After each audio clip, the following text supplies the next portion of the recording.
Hola, saludo a todos los que nos ven acá. Estamos en nuestro lugar favorito de Limache, la Casa de Diálogo, nuevamente con el profesor Howard Richards para seguir compartiendo algunos análisis e ideas en torno a el mismo tema que nos convocaba en el video anterior, que es la crisis de la civilización, las eventuales oportunidades que tenemos respecto a eso, considerando de que acá la Asociación Cultural Chile UFU es una asociación donde se desarrollan ideas tendientes a propiciar la transición verde, a terminar con el caos y la violencia social, o bien prevenir la guerra como una aspiración permanente. Hoy día es 5 de septiembre del año 2023. Gracias, profesor, por compartir nuevamente sus ideas. Me gustaría honrar a un poeta chileno para introducirnos en el tema, a quien está de cumpleaños un día como hoy. Se llama Nicanor Parra. Él en su obra Chistes para desorientar a la policía, o bien Chistes para desorientar a la poesía, nos decía lo siguiente: ¿qué le dijo Milton Friedman a los pobrecitos alacalufes? A comprar, que el mundo se va a acabar. Con esta antipoesía, el poeta nos sumerge en el tema.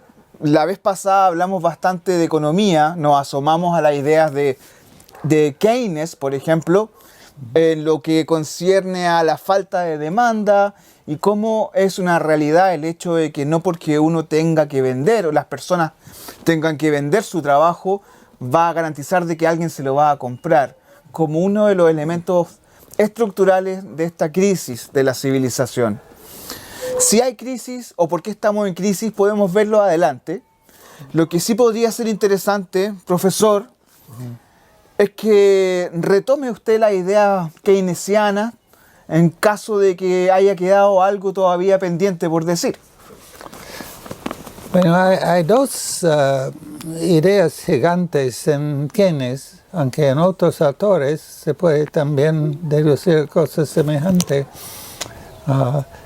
Y lo que estamos planteando es que ambos son consecuencias de la estructura cultural básica, como lo llamamos.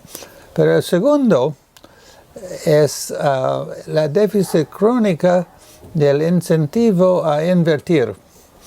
La gente que ordinaria no pueden crear empleos por terceros, quizás pueden tener su propio mini negocio, pero el mini negocio también va a sufrir por falta de demanda, falta de clientes. Y el gobierno tampoco. El gobierno a veces se considera responsable por asegurar el crecimiento económico, pero el crecimiento económico significa inversión, y la inversión es en su gran mayoría de privados. No todos los privados, pero los clase inversionista, algunos también fondos de pensión que son de amplia propiedad. Pero en todo caso, la idea es que invierten estos fondos en forma lucrativa. Pero eso no funciona ya. Entonces, quizás es algo, dos cosas que gatilla la crisis de la estructura cultural básica.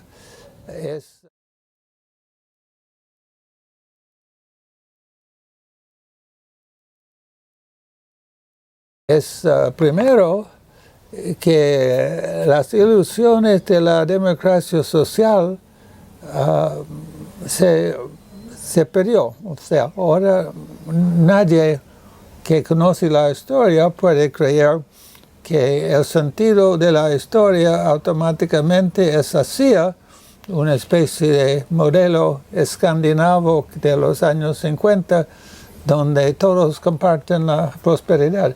Eso fue más bien excepcional y lo normal, como demostró Piketty con muchas cifras. El otro es que hay una enorme cantidad de capital en este mundo que no encuentra salida rentable en la economía real. Y por eso no contrata gente para producir cosas. Se dedica a especulación. En un día típico, en todo el traspaso de dinero entre un país y otro, los dos traspasos internacionales del dinero, el 97% se dedica a especulación, a maniobras financieras. Solamente 3% tiene que ver con la economía real. Y esto sí es un gran número, pero es chico comparado con el dinero que está en paraísos fiscales en enormes cantidades que no encuentra salida haciendo algo útil. Y estos dos fines de ilusiones nos deja buscando cómo reformar esta civilización o cómo crear otra civilización, porque van al fondo que vivimos por vivir y vender y comprar. Todos los que no tenemos propiedades para poder vivir sin trabajar, tenemos que vendernos de alguna manera a alguna especie de comprador. Pero eso no sucede. El desarrollo, el Estado benefactor y la idea de encontrar como infinitas oportunidades para invertir en forma rentable no son creíbles. Pero no son creíbles por razones que derivan del tipo de convivencia humana que tenemos en esta civilización. Entre comillas, cuando preguntaron a Gandhi qué piensa de la civilización occidental, respondió, sería una buena idea. Un clásico. Bueno, si continuamos nuestro análisis centrándonos en lo que nos puede brindar el concepto de identificar las estructuras culturales básicas, a mí me gustaría preguntarle, profesor, dos cosas respecto de eso. Uno, ¿qué hay de este análisis, estructura cultural básica, en nuestra civilización de hoy que nos explique por qué la compra-venta es la principal forma de coordinación y si es la única forma de coordinación entre los seres humanos, por un lado? Y por otro, para que lo tenga presente, hablar del concepto de estructura cultural básica propiamente tal, por si tiene usted alguna referencia sobre la originalidad de este pensamiento o si hay algunos otros pensadores que también hablan sobre esta dimensión humana.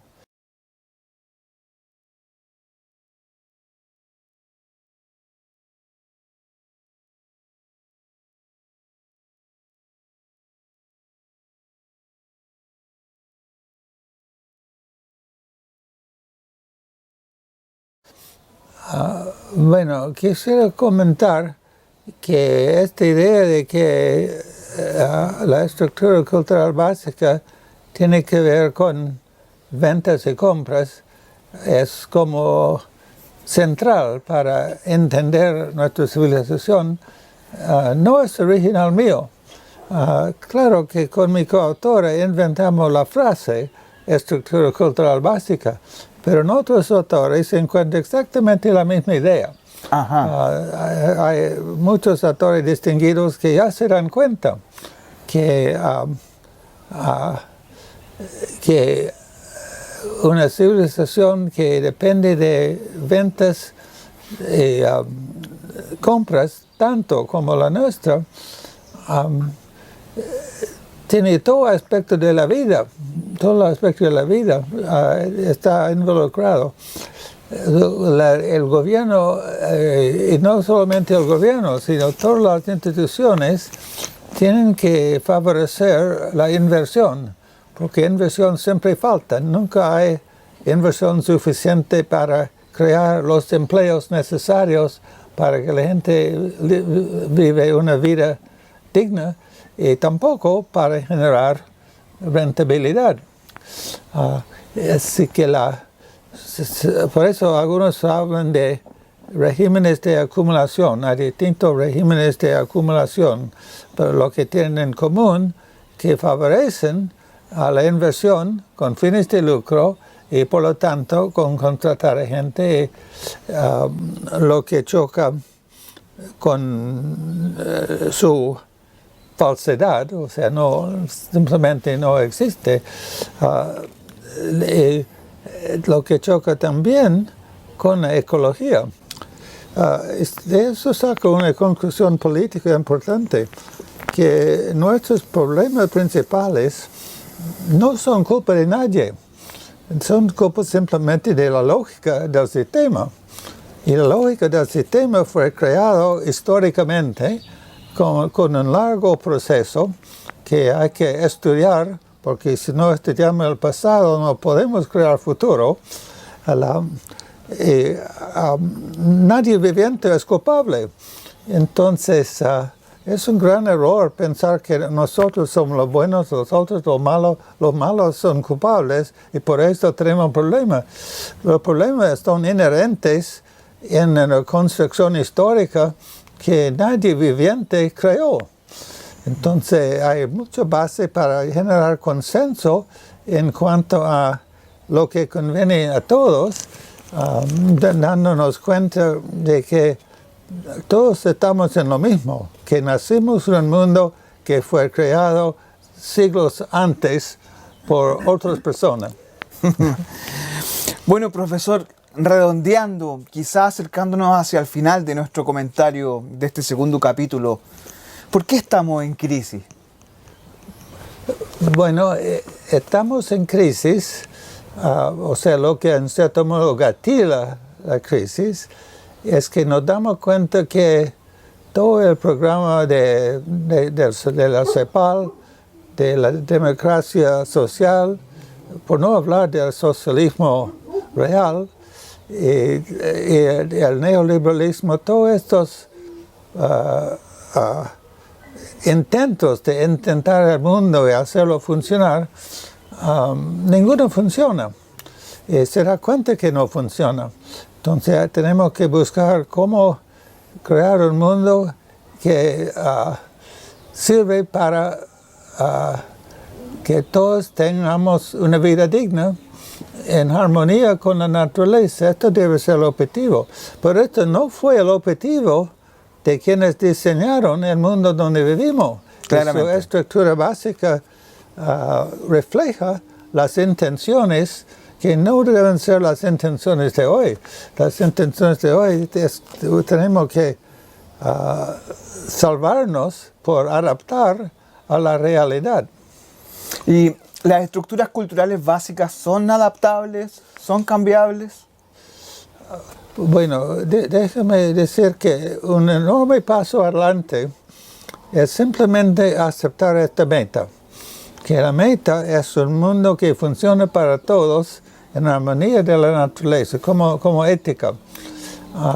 Y si tenemos este objetivo, por lo menos podemos buscar soluciones reales.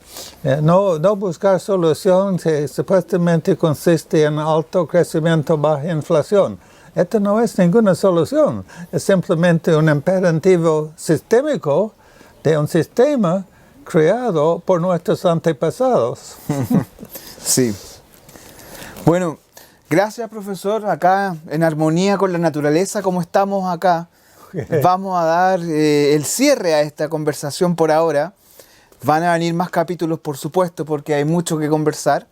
Pero en honor al tiempo y no extendernos demasiado, nos despedimos por ahora desde la Casa de Diálogo. Chao. Chao.